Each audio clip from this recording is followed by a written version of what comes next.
global advertiser for innovative outdoor solutions. मेरी एक नई संघर्ष शुरू हुआ और उन स्कूल में जाके मैं उनके डीन से मिलता, ये बताता कि मैं हिंदुस्तान का एक डायरेक्टर हूँ। साथ में मैं किसी इंडियन को भी ले जाता था ताकि वो कहे कि ये सुभाष घई हैं। तो बेचारे आदर करते हैं कि हमारी ये इतनी बड़ी इंडस्ट्री है इंडिया की और फिल्म स्कूल नहीं है। तो सबसे जगह पहले मैंने उनके प्रोस्पेक्टस उठाए, उनके कोर्सेज उठाए, उनके टीचर से बात की, डीन से बात की, और इस तरह के 32 स्कूल जो थे मैं घूमा और रिपोर्ट बनाई। एक मेरे असिस्टेंट, उसने पूरी रिसर्च किया हमने। उसके बाद मेरे जितने मित्र थे फिल्म इंडस्ट्री के, सबके पास गया। शेखर कपूर, श्याम बेनेगल साहब, कोठारी साहब, बहुत से दोस्त थे हमारे। यार हम एक स्कूल खोलना चाहते हैं, इसका एक सिलेबस ऐसा होना चाहिए जो कहीं भी ना हो।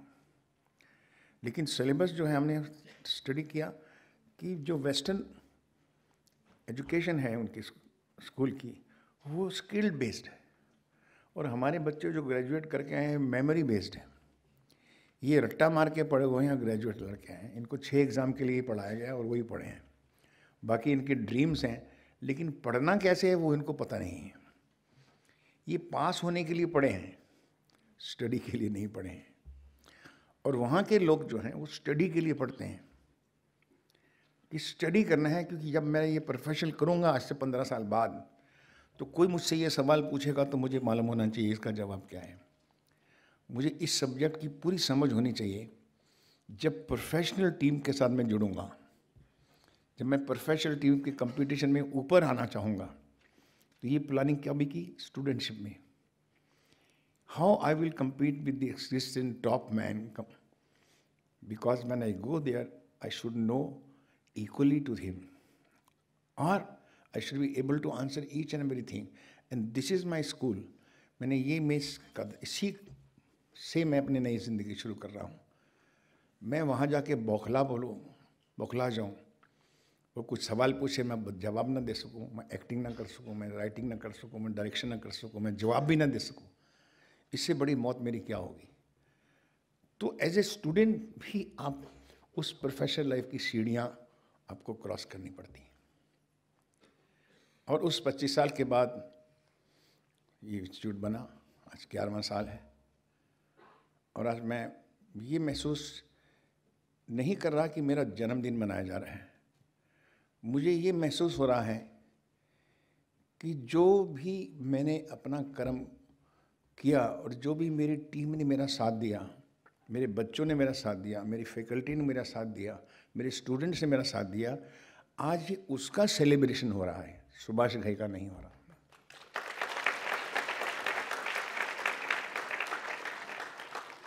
जन्मदिन तो आप जब जागो तब सवेरा, हर दिन जन्मदिन होता है। ये तो ऐसे ही मनाया जाता है तो मना लिया। लेकिन सवाल इस बात का है कि आपको ये समझना है कि आपको हर चीज़ लॉन्ग टर्म में सोचनी है। सक्सेसफुल आदमी का सबसे बड़ी क्वालिटी होता है वो दूर दृष्टिकोण से सोचता है, लॉन्ग टर्म से सोचता है। शॉर्ट टर्म से नहीं सक्सेसफुल हो सकता। वो लड़ेगा, झगड़ेगा, परेशान होगा, खुद को रोएगा और उधर गिर जाएगा। Slow and steady wins the race जो है वो बड़ी डेटेड कोटेशन लगती है। मम्मी आपके टाइम पे होगा, दादा के टाइम पे, आज कोई ज़माना नहीं है, प्रैक्टिकल बनो। प्रैक्टिकल का मतलब है कि करप्ट बन जाओ। प्रैक्टिकल का मतलब है कि अपनी वैल्यूज़ को छोड़ दो। प्रैक्टिकल का मतलब है कि चोरी कर लो। प्रैक्टिकल का मतलब धोखा दे दो। प्रैक्टिकल का मतलब ये है। ये practical is a very dangerous word. You should know what is practical to मी।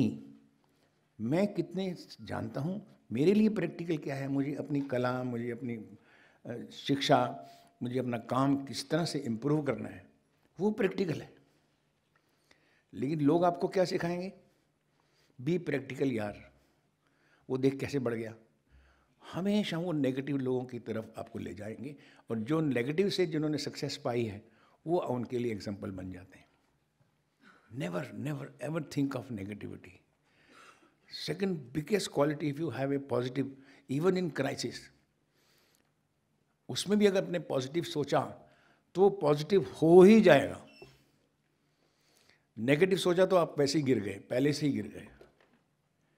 कितनी बार ऐसा हुआ है हमारे सामने, कितनी चीज़ें क्राइसिस आए हैं, चाहे वो बॉलीवुड के हों, चाहे मेरी फिल्मों के हों। मेरी फिल्में फ्लॉप भी हुई हैं, हिट भी हुई हैं, झगड़े भी हुए हैं, लेकिन हर बार मैंने क्या किया है, हंस पड़ा हूँ।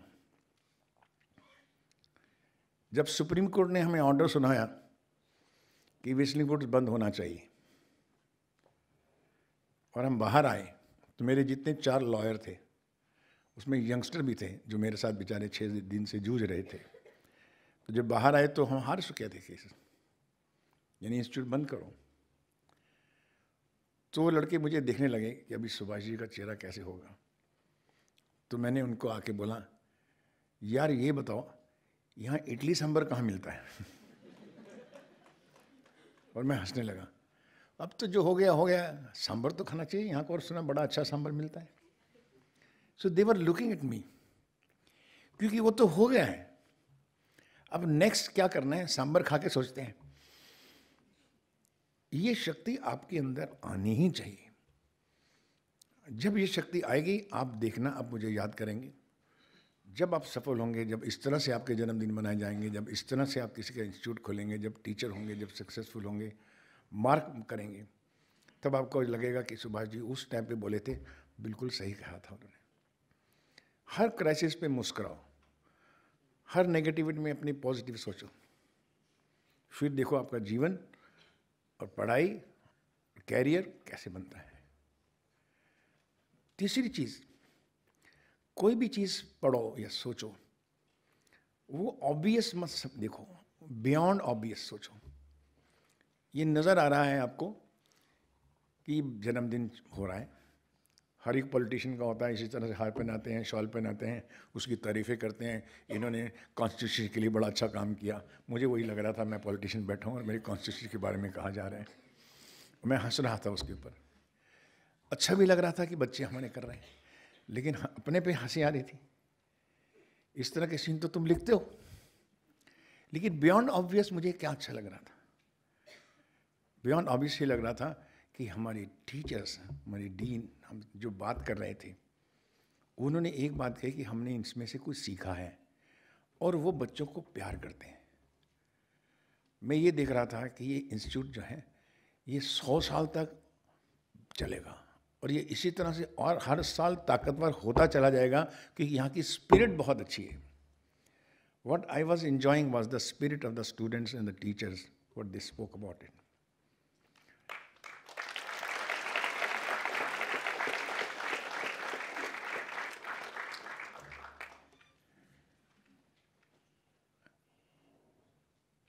जब किसी भी इस तरह से जन्मदिन मनाया जाता है तो उसको अपने माँ बाप की भी याद आती है।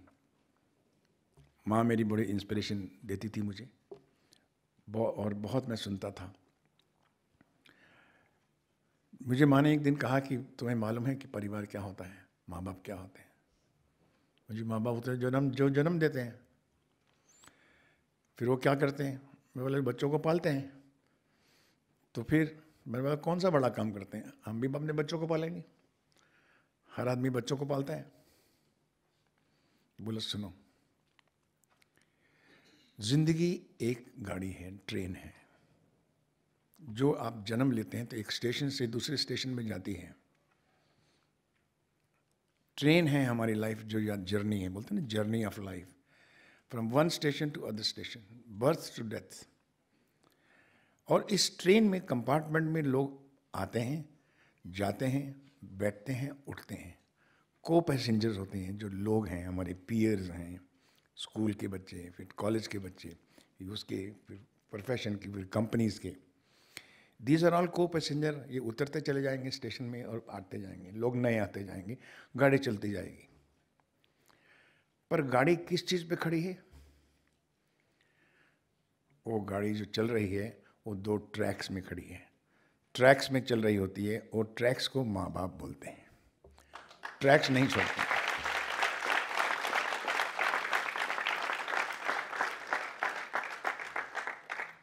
तो कभी बेटा ट्रैक से मत उतरना, पूरी ज़िंदगी की गाड़ी ख़त्म हो जाएगी, गिर जाएगी।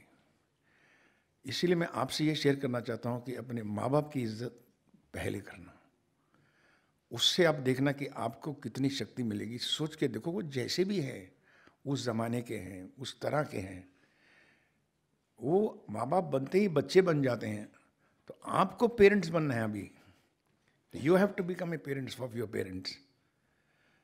बट रिमेंबर, आपको जेल होगी, आपको मौत होगी, आपको चोट लगेगी, आपको एक्सीडेंट होगा, दुनिया में कोई नहीं आएगा, सिर्फ एक बंदा आएगा, माँ या बाप।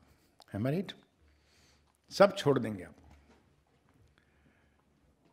सो ये 2-3 बातें हैं जो मैंने ज़िंदगी में सीखी हैं, जो मैं आपसे आज शेयर करना चाहता हूँ। और ये अगर आपने पकड़ लिया तो मैं आपको कह सकता हूँ कि all of you, everyone here will be one day a big institution by himself. अब थोड़ी सी कुछ इधर उधर की बातें भी हो जाएं। मैं आज आपको थोड़ा सा सरप्राइज देना चाह रहा था।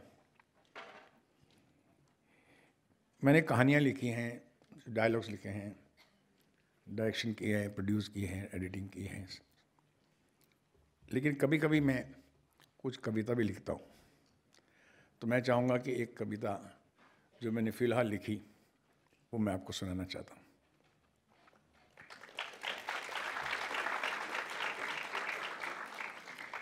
हुआ ये कि मुशायरा था, यहाँ पर बहुत बड़े बड़े लोग आए हुए थे। तो जब मैं एक बड़े शायर से फ़ोन कर रहा था कि कल आपको आना है सर, हमारे बच्चों के लिए कविता सुनानी है, आप बहुत अच्छा लिखते हैं, तो उसने मुझसे कहा कि सुभाष घई साहब, आप भी पढ़ेंगे कविता? तो मैंने कहा जी मैं पोइट्री लिखता नहीं, मैं तो डायलॉग्स लिखता हूँ, स्टोरी लिखता हूँ। आनंद बख्शी लिखते थे कहानी। अच्छा, हमें तो डर लग रहा था कहीं आप भी बोलेंगे तो क्या होगा। मैंने नहीं जी, मैं बिल्कुल नहीं। लेकिन जब मैं सुबह उठा तो मुझे लगा कि सुभाष, क्यों नहीं तुम एक पेन उठाते और कागज़ उठाते, कोशिश तो करो, डिस्कवर तो करो कि कविता कैसे लिखी जाती है। फिर मैंने सोचा कि आज अगर मुझे सुनाना पड़ेगा तो क्या सुनाना पड़ेगा। तो मुझे लगा कि मैं तो फिर ये तो शेर वाले तो वही सुनाएंगे, ज़िंदगी बेहयात में जो गुजरी है, और उस तरह की कहा, या तो इश्क के बारे में होगा, या संबंधों के बारे में होगा, या पॉलिटिक्स के बारे में होगा, या पॉलिटिकल का सिस्टम। तो मैंने बोला ये उस तरह की, फिर मैं भी एक बात करूँगा, ज़ख्मी दिल बर्बाद हो गया। तो मैंने बोला नहीं, ये तो मैं नहीं कर सकता, क्योंकि बियॉन्ड द ऑब्वियस बोलते हैं, जो हो रहा है उससे ऊपर मैं कैसे सोच सकता हूँ, या उससे डिफरेंट में कैसे सोच सकता हूँ। सेम थिंग, कविता ही लिखना है, लेकिन डिफरेंट कैसे करना है, कौन सा सब्जेक्ट चुनूं, कौन से विषय पे बात करूं, वो फिर मैंने एक विषय चुना, वो मैं आपको सुनाता हूं।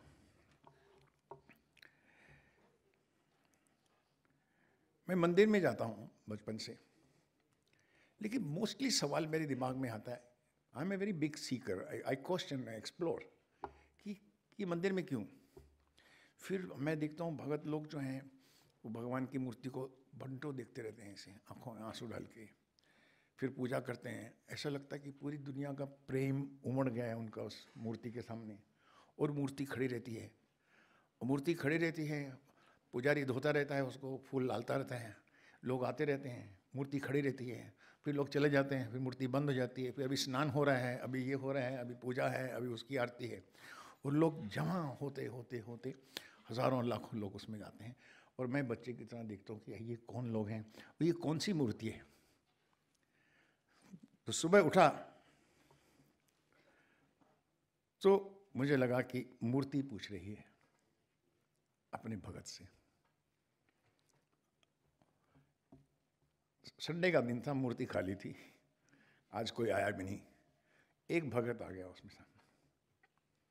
तो मूर्ति ने कहा भगत को, तुम बैठ जा, तू हमेशा बात करता है, आज मुझे बात करने दे।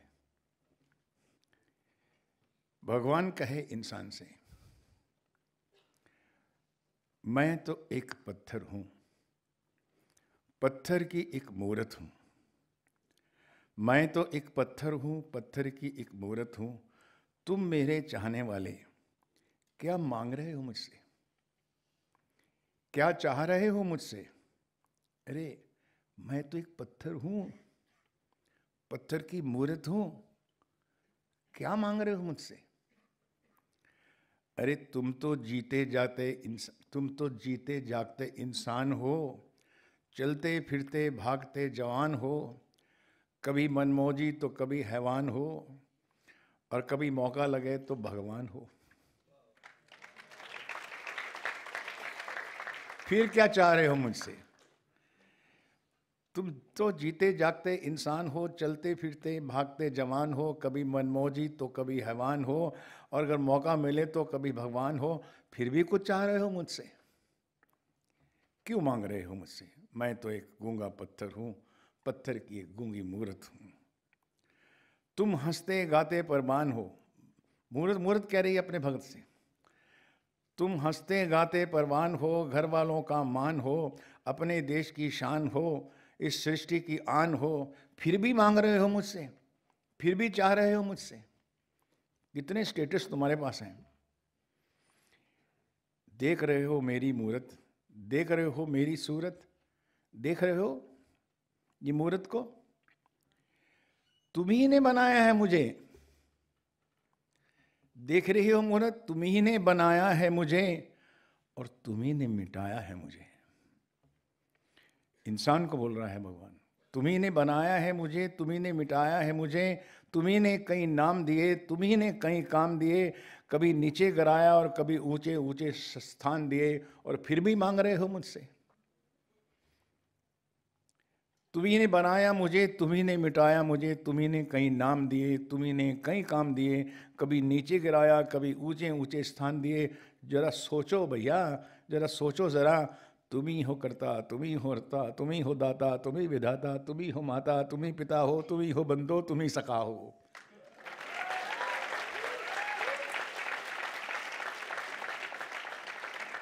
अभी मूर्ति ने पलट मार के उसी को लाया, तू ही बाप है मेरा भाई। मैं तो एक पत्थर की मूर्त हूं। जरा सोचो, मूर्त ने कहा जरा सोचो, तुम ही ने मुझको हार पहनाए, तुम ही ने मुझको हार पहनाए, मन बदला तो पत्थर भी बरसाए। तुम ही ने मुझको हार पहनाए, मन बदला तो पत्थर भी बरसाए। तुम तो एक चालाक बुद्धि हो, बेबाक हो, मासूमियत पर हैवाक हो। तुम तो एक चालाक बुद्धि हो, बेबाक हो, मासूमियत पर हैवाक हो। अरे काहे गा गा के गाना सुना रहे हो मुझे? स्वयं के लिखे, स्वयं के जाने, स्वयं के माने शब्दों को दोहरा दोहरा के अपनी शब्दावली से बुन बुन कर इन लोगों को, इन सबको उलझा रहे हो। नाम मेरा लेकर नादान हो रहे हो और इनको फुसला रहे हो, बहका रहे हो, वाह भाई वाह। और फिर भी तुम मुझसे चाह रहे हो, फिर भी मांग रहे हो मुझसे। क्या चाह रहे हो मुझसे?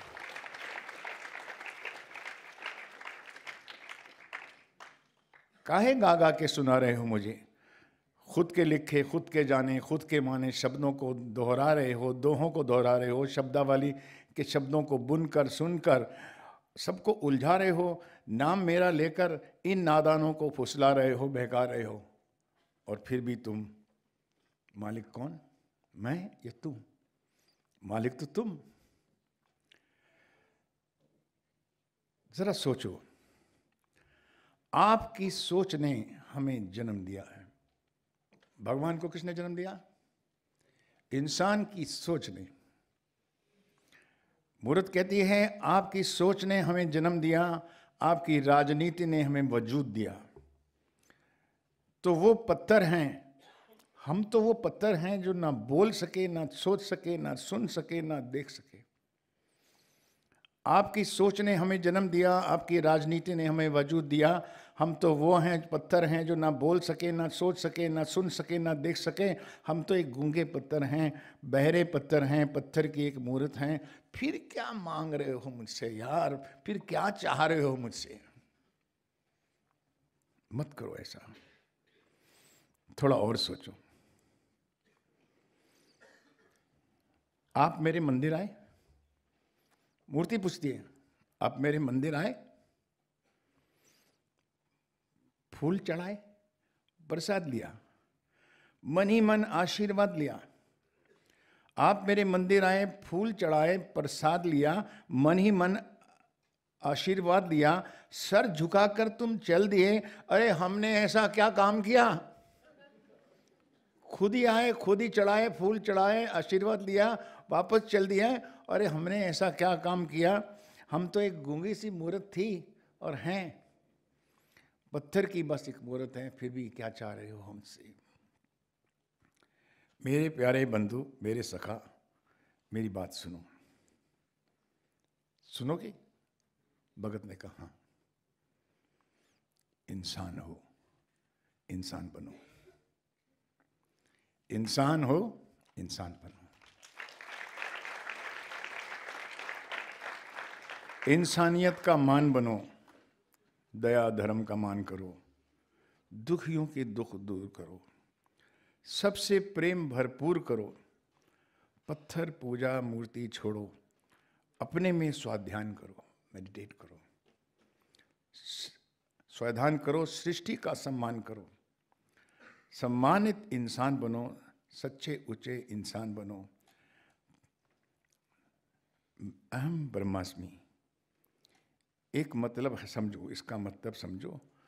तुम स्वयं के भगवान बनो, स्वयं के भगवान बनो, एक इंसान बनो, एक अच्छे इंसान बनो, स्वयं के भगवान बनो। मुझसे क्या मांग रहे हो यार? क्या चाह रहे हो मुझे? तुम ही तो भगवान हो। शुक्रिया।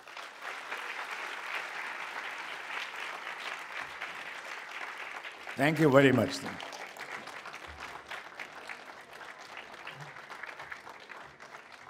Thank you. Global Advertiser for innovative outdoor solutions. Global as a company, it has never compromised on its service quality and commitment, and that is the reason our clients do keep on coming again and again to us for our service. The mission of the company is to rise on the graph of betterment for every campaign handled by us.